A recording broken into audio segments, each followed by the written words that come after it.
Student, স্বাগত জানাই আমার চ্যানেল ডিএস সাজেশনে। তো দেখো, তোমাদের কমেন্ট অনুযায়ী, এর আগের ভিডিওর কমেন্ট অনুযায়ী তোমরা প্রত্যেকেই চেয়েছিলে যে এনইপি থার্ড সেমিস্টারের 2025 সালের এডুকেশন বা শিক্ষা বিজ্ঞানের যে সাজেশনটি হবে সেটি তোমাদেরকে ভিডিও আকারে করে দিতে। তো আজকে সেই ভিডিওটি নিয়ে হাজির হয়েছি।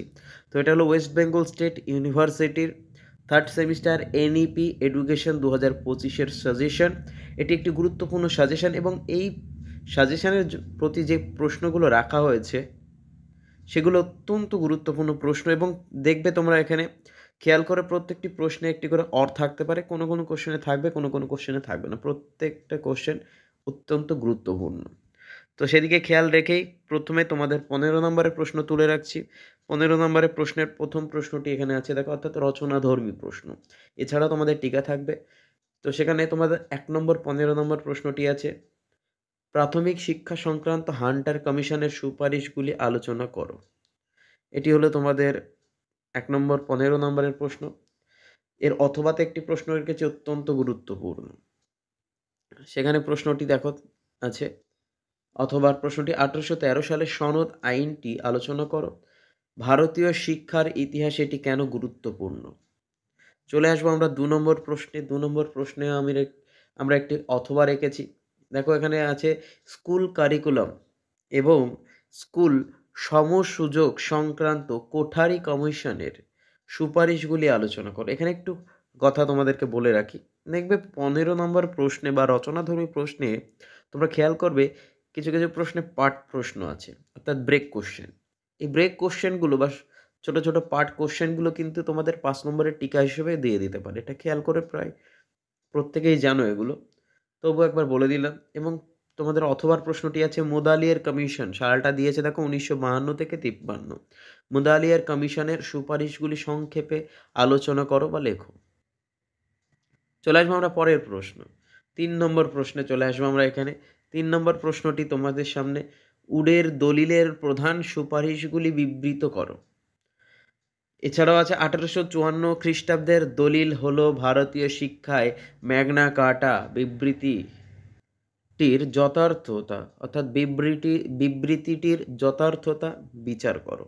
অথবা প্রশ্নটি অত্যন্ত গুরুত্বপূর্ণ, রাধাকৃষ্ণন কমিশনের সুপারিশ অনুযায়ী ভারতের উচ্চশিক্ষা ব্যবস্থা সম্পর্কে নৈতিক শিক্ষা বিষয়ে রাধাকৃষ্ণন ব্যবস্থা সম্পর্কে আলোচনা করো বা লেখো।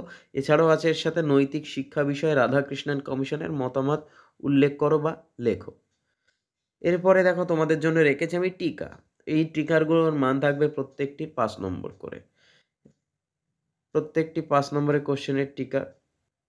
তো এখানে তোমাদের 1 নম্বর প্রশ্নটি আছে দেখতে পাচ্ছ, এখানে 1 নম্বর প্রশ্নটি আছে, পিডব্লিউডি আইন 1995 এর উপর একটি টিকা লেখো। চলে আসবো আমরা 2 নম্বর প্রশ্নে, কি লেখা আছে? 2 নম্বর প্রশ্নটি তোমাদের সামনে লেখা আছে, প্রাক 2 নম্বর প্রশ্নটি তোমাদের সামনে লেখা আছে, প্রাক প্রাথমিক শিক্ষা সম্পর্কে খসড়া এনইপি 2016 এনইপি 2016 এর দুটি দৃষ্টিভঙ্গি ব্যক্ত করো। অথবা একটি প্রশ্ন রেখেছি, সর্বশিক্ষা অভিযানের উদ্দেশ্যগুলি লেখো বা আলোচনা করো। তো বন্ধুরা, যারা এখন আমার চ্যানেলে নতুন আছে অবশ্যই চ্যানেলটিকে সাবস্ক্রাইব করে আমার পাশে থেকো। এবং অথবার প্রশ্নটি তোমাদের সামনে, সর্বশিক্ষা অভিযানের উদ্দেশ্যগুলি লেখো। 3 নম্বর প্রশ্নটি রেখেছে দেখো, রুষার উপর একটি টিকা লেখো। তো এই ভিডিওটি দেখার পরে তোমাদের কিন্তু শেষ মুহূর্তের আলোচনার একটি ভিডিও আমি তোমাদের সামনে নিয়ে আসবো, সেটি পরীক্ষার আগেই নিয়ে আসবো। তোমরা সে বিষয়ে অবশ্যই কমেন্ট করো এবং এই ভিডিওতে আরও অনেকেই কমেন্ট করো যে আরও কী কী সাজেশান পেলে বা কোন সাবজেক্টের ওপর বা কোন বিষয় নিয়ে আলোচনা করলে তোমাদের সুবিধা হতে পারে। সেটা সাজেশান হতে পারে বা অন্য কোনো সাবজেক্ট বা টপিক হতে পারে, যেটি নিয়ে আলোচনা করলে তোমাদের কাজে লাগবে সেরকম ধরনের টপিক কিন্তু তোমরা আমাকে কমেন্ট করে জানাতে পারো। আমি সেই অনুযায়ী বা সামর্থ্য অনুযায়ী তোমাদেরকে সঠিক পথটি দেখিয়ে দেবো।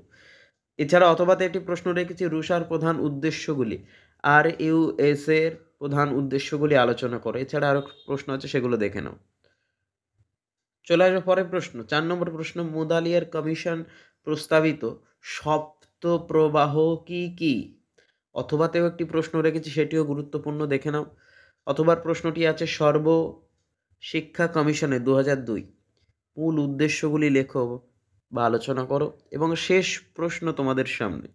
শেষ প্রশ্নটি রেখেছি দেখো, জাতীয় শিক্ষা ব্যবস্থা সম্পর্কে জাতীয় শিক্ষানীতি ১৯৮৬ এর সুপারিশগুলি আলোচনা করো। তো আবার একটু জানিয়ে দিই যে টিকার যে প্রশ্নগুলো তোমরা দেখতে পাচ্ছ, এগুলো কিন্তু বড় প্রশ্ন। অর্থাৎ ১৫ নম্বরের যে রচনাধর্মী প্রশ্ন থাকবে, সেখানেও কিন্তু জুড়ে দিতে পারে প্রত্যেকটি পাটে।